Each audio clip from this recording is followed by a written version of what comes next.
These letters give Iago to the pilot, and by him do my duties to the Senate. That done, I will be walking on the works. Repair there to me. Well, my good lord, I'll do it. This fortification, gentlemen, shall we see it? We'll wait upon your lordship.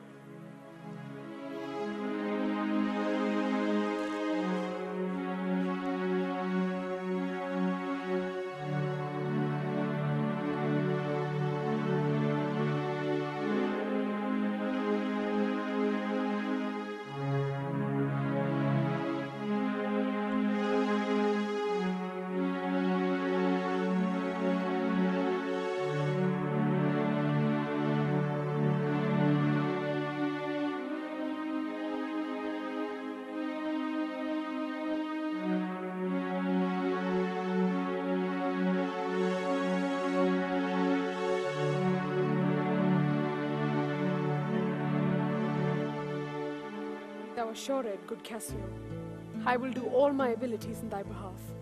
Madam, do. Our warrant it grieves my husband as if the case were his. Oh, that's an honest fellow. Do not doubt, Cassio, but I will have my lord and you again as friendly as you were. Madam, whatever shall become of Michael Cassio, he's never anything but your true servant. I know it. I thank you. You do love my lord.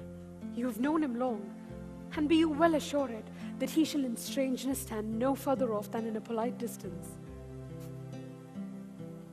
Aye, but lady, that policy may either last so long, or feed upon such nice and waterish diet, or breed itself so out of circumstance that I, being absent and my place supplied, my general will forget my love and service. Do not doubt that, Cassio.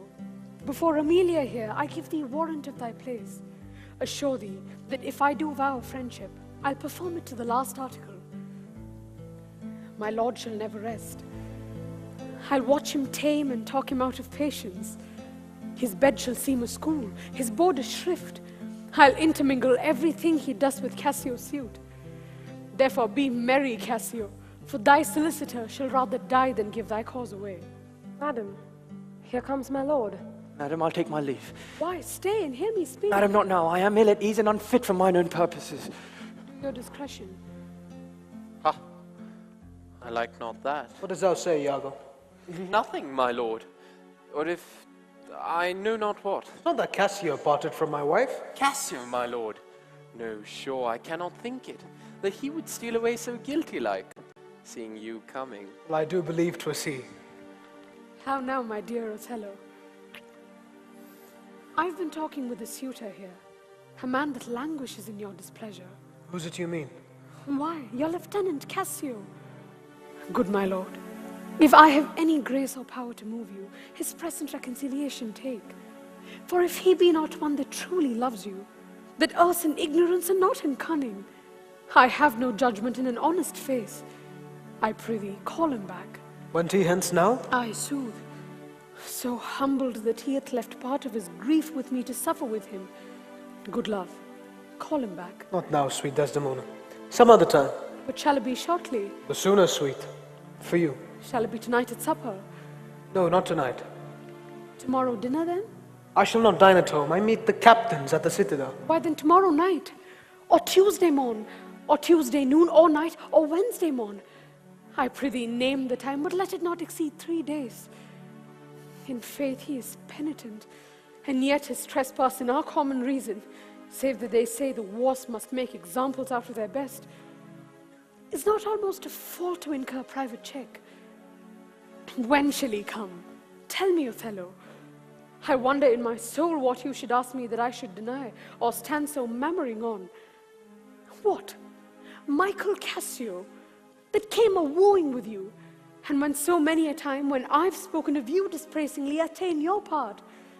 To have so much to do to bring him in, trust me, I could do much. Prithee!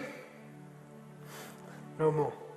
Let him come when he will. I will deny thee nothing. Why, this is not a boon. 'Tis as I should entreat you wear your gloves, or feed on nourishing dishes, or keep you warm, or sue to you to do a peculiar profit to your own person. Nay, when I have a suit wherein I mean to touch your love indeed, it shall be full of poise, difficult weight, and fearful to be granted.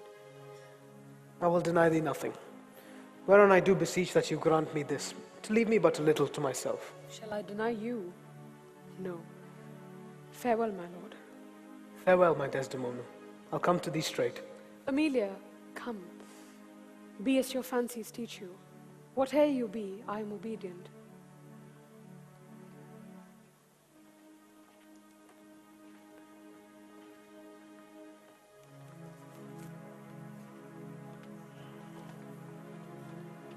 Excellent wretch.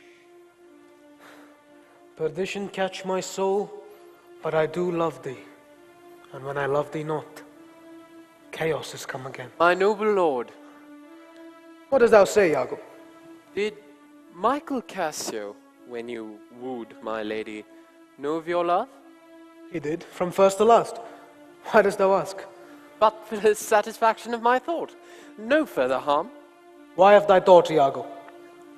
I did not think he had been acquainted with her. Oh, yes, and went between us very oft. Indeed. Indeed? Aye, indeed. Discernest thou aught in that? Is he not honest? Honest, my lord. Honest, aye, honest. My lord, for aught I know. What dost thou think? Think, my lord. Think, my lord! By heaven, he echoes me, as if there were some monster in his thought, too hideous to be shown.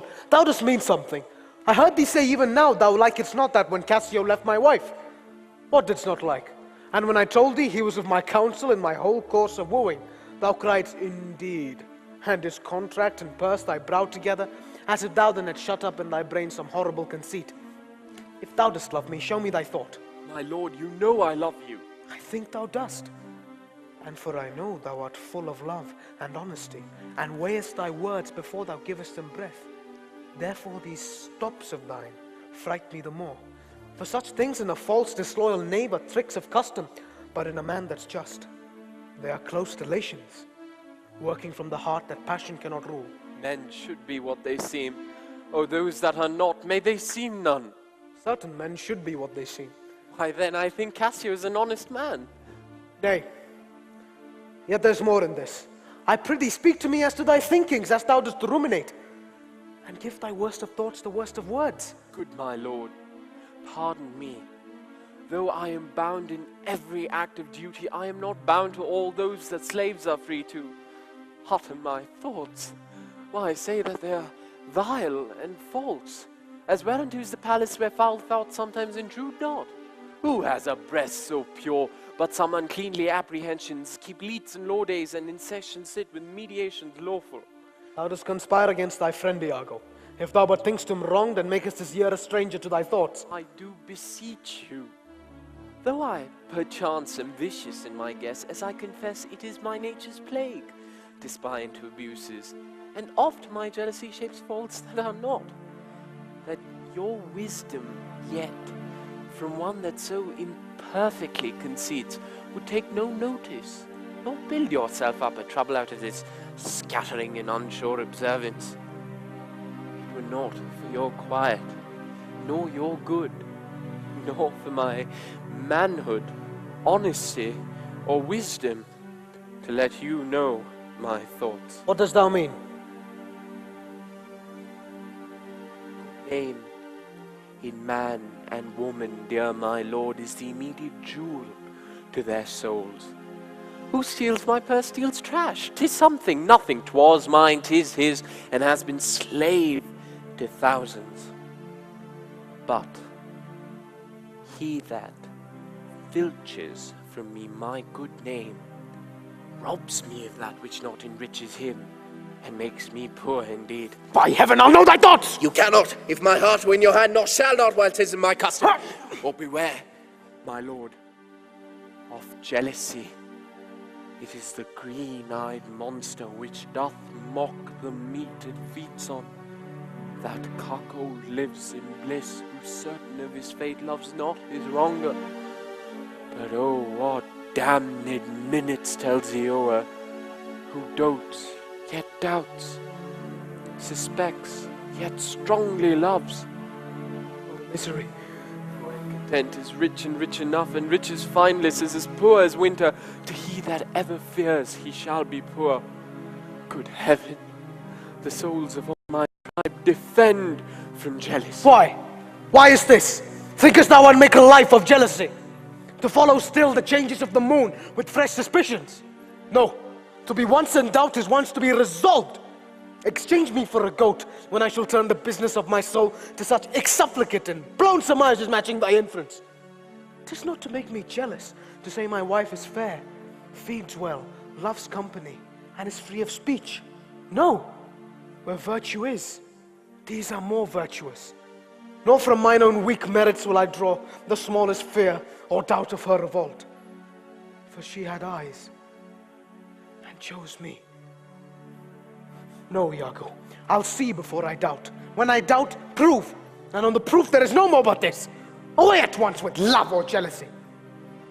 I am glad on it, for now I shall have reason to show the love and duty that I bear you with franker spirit. Therefore, as I am bound, receive it from me. I speak not yet of proof. Look to your wife. Observe her well with Cassio. Wear your eye thus, not jealous nor secure. I would not have your free and noble nature out of self-bounty be abused. Look to it. I know our country disposition well. In Venice they do let heaven see the pranks they dare not show their husbands. Their best conscience is not to leave it undone, but keep it unknown. Dost thou say so? She did deceive her father marrying you, and when she seemed to shake and fear your looks, she loved them most. So she did. Why, go to then. She that so young could give out such a seeming to seal her father's eyes up as close as oak. He thought 'twas witchcraft. But I humbly do beseech your pardon for too much loving you. I am bound to thee forever. I see this had little dashed your spirit. Not a jot, not a jot. Faith, I fear it has. I hope what you will consider is spoke comes from my love, and would beg you not to strain my speech to grosser issues, nor to larger reach than to suspicion. I will not. Do so, my lord. My speech should fall into such vile successes as my thoughts aim not at. Cassio is my worthy friend. But I do see you're moved. No, not much moved. I do not think but Desdemona's honest. Long live she so, and long live you to think so. Yet, how nature erring from itself. There's the point. Has to be bold with you. Not to effect many proposed matches of her own clime, complexion, or degree, whereunto we see where nature truly tends. Though one would smell in this a will most rank, foul disproportion, thoughts unnatural. But I humbly do beseech your pardon. I do not in position distinctly speak of her, though I fear her will, recoiling to her better judgment, may fall to match you with her country forms, and happily repent. Farewell. Farewell. If more dost thou perceive, let me know more. Set on thy wife to observe. Leave me, Iago. My lord, I take my leave.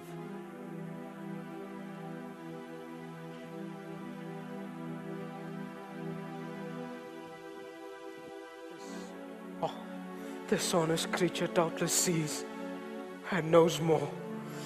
Much more than he unfolds. My lord, I might entreat your honor to scan this thing no further. Leave it to time. Though it be fit that Cassio have his place, for sure he fills it with great ability.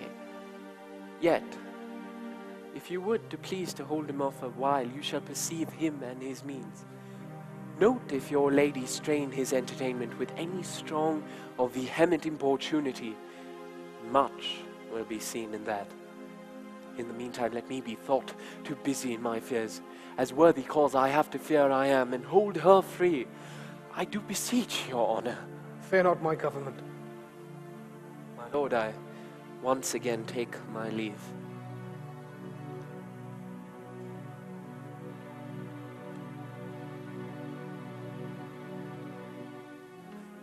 fellows of exceeding honesty, and knows all qualities with a learned spirit of human dealings. If I do prove her haggard, though that her jesses were my dear heartstrings, I'd whistle her off to pray at fortune. Haply, for I am black, and have not those soft parts of conversation that chamberers have, or for I am declined into the vale of years. Yet that's not much. She's gone. I am abused, and my relief must be to loathe her. Oh, the curse of marriage, that we can call these delicate creatures ours and not their appetites. I had rather be a toad and live upon the vapor of a dungeon than keep a corner in the thing I love for others' uses. Yet 'tis the plague of great ones. Prerogative are they less than the base, even when this forked plague is fated to us, when we do quicken. Desdemona comes. Oh, if she be false, oh, then heaven mocks itself. Oh, now, my dear Othello, your dinner and the generous islanders by you invited do attend your presence. I am to blame. Why do you speak so faintly? Are you not well? I have a pain upon my forehead here. Faith, that's worth watching. It will away again. Let me but bind it hard. Within this hour it will be well. Your napkin is too little. Let it alone. Come, I'll go in with you. I'm very sorry you are not well.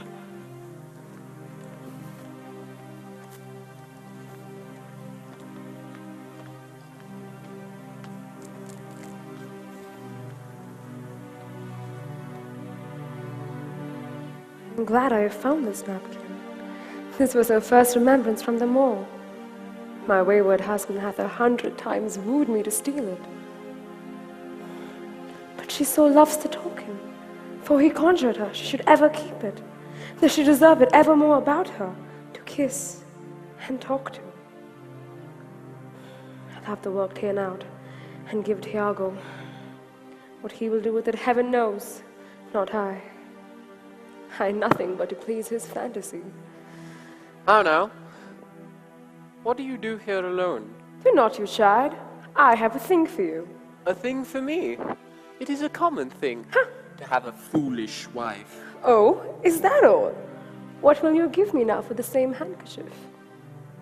What handkerchief? What handkerchief? Why, that the Morphers gave to Desdemona, that which so often you did bid me steal. Hast stolen it from her? No, faith. She let it drop by negligence, and to the advantage I being there, took it up. Look, here it is. Good wench. Give it me. What will you do with it that you've been so earnest to have me filch it? Why? What's it to you? If it not be for some purpose of import, give it me again. Poor lady, she'll run mad when she shall lack it. I have use for it. Be not acknown. Go, leave me.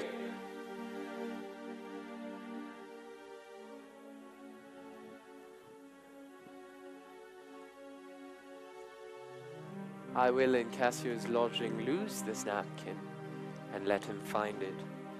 Trifles as light as air to the jealous confirmation strong as proofs of holy writ. This may do something. The more changes with my poison. Dangerous conceits are in their natures poisons, which are scarce found to distaste, but with a little act upon the blood, burn like the mines of sulphur. I did say so. Look where he comes. Nor poppy, nor mandragora, nor all the drowsy syrups of the world shall ever medicine thee to that sweet sleep which thou didst yesterday. Oh, false to me! How now, gentle? No more of that. Avaunt! Be gone! Thou hast set me on the rack. I swear 'tis much better to be abused than but to know it a little. How now, my lord? What sense had I of her stolen hours of lust? I saw it not, thought it not, it harmed not me. I slept the next night well, was free and merry. I found not Cassio's kisses on her lips. He that is robbed, not wanting what is stolen, let him not know it, and he's not robbed at all. I'm sorry to hear this. I had been happy if the general camp, prisoners and all, had tasted her sweet body, so I had nothing known. Oh, now forever. Farewell the tranquil mind, farewell content, and the plumed troop, and the big wars that make ambition virtue.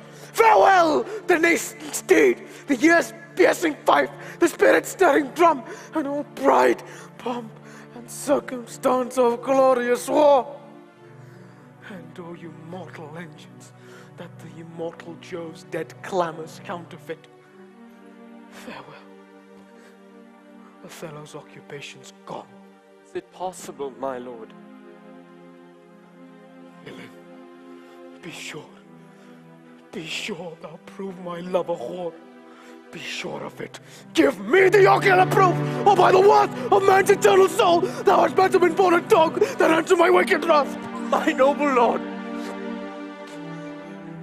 Make me to see it, or at the least so prove it, that the probation bear no hinge, nor loop to hang a doubt on.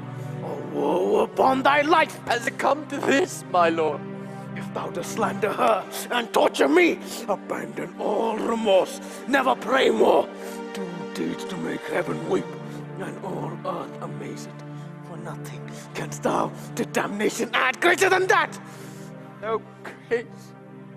Oh, heaven, forgive me. Are you a man? Have you a soul or a sense? God be with you, take mine office. O wretched fool that lives to make honesty a vice. O monstrous world, take note, take note.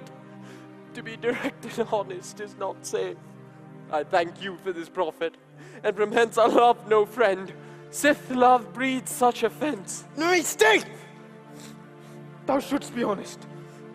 Should be wise, for honesty is a fool, and loses all that it works for.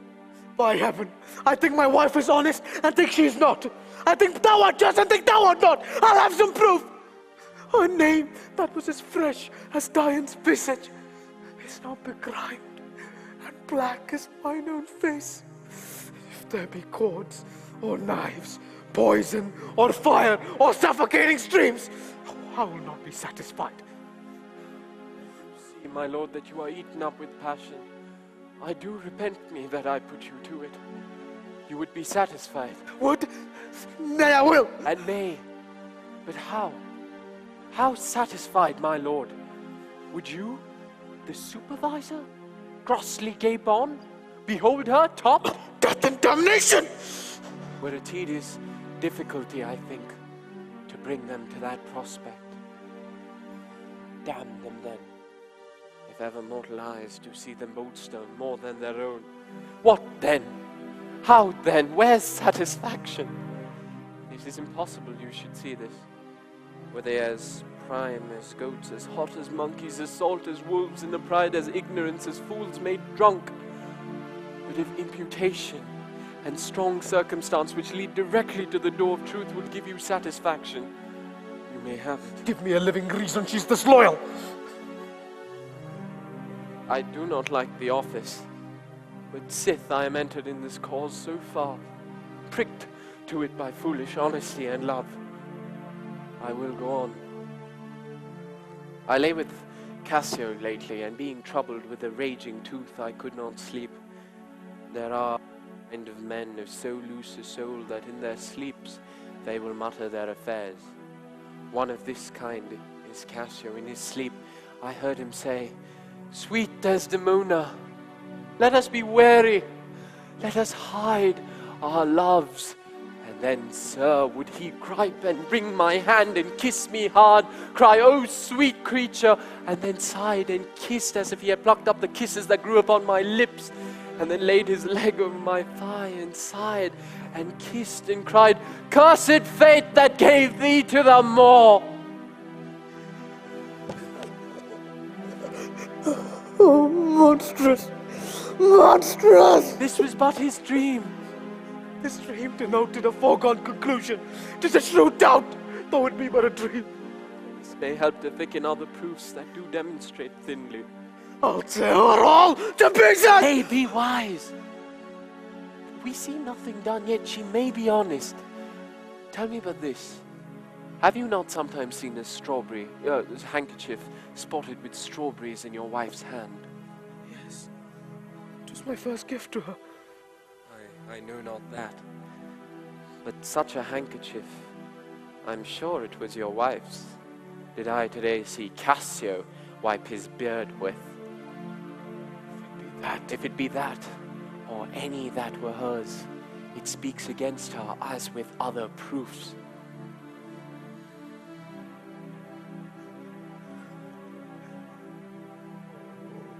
That the slave had 40,000 lives. One is too poor, too weak for my revenge. Look here, Iago. All my fond love, thus do I blow to heaven. 'Tis gone. Yield up, O love, thy crown and hearted throne. Swell bosom with thy throat, for 'tis of ash speaks tongue. Let peace be content. Oh, blood, blood, blood! Patience, your mind may perhaps change. Oh, never, Iago! Like to the Pontic Sea, whose icy current and compulsive course ne'er feels retiring ebb, but keeps due on to the Propontic and to the Hellespont. Even so my bloody thoughts, with violent pace, shall ne'er look back till that are capable and wide revenge swallow them up. Now, by yon marble heaven, in due reverence of a sacred vow, I here engage my word. Not rise yet. Witness, you ever-burning lights above, you elements that clip us round about. Witness here that Iago doth give up the execution of his wit, hands and heart to the wronged Othello's service. Let him command, and then be me remorse. What bloody business ever.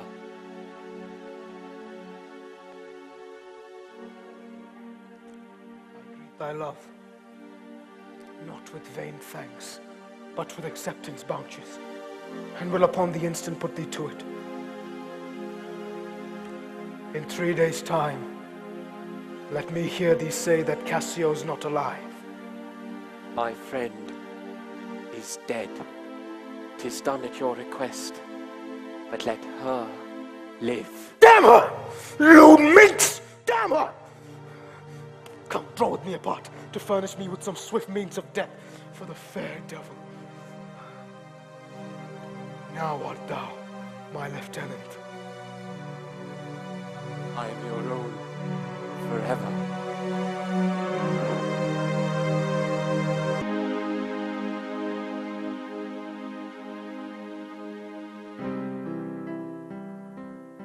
Do you know, Sirrah, where Lieutenant Cassio lies? I dare not say he lies anywhere. Why? Man, He is a soldier, and for one to say a soldier lies is stabbing. go to. Where lodges he? To tell you where he lodges is to tell you where I lie. Can anything be made of this? I know not where he lodges, and for me to devise a lodging and say he lies here or he lies there, were to lie in my own throat. Can you inquire him out and be edified by report? I will catechize the world for him. That is, make questions and by them answer. Seek him, bid him come hither. Tell him I moved my lord in his behalf and hope all will be well. To do this is within the compass of man's wit, and therefore I will attempt to doing it.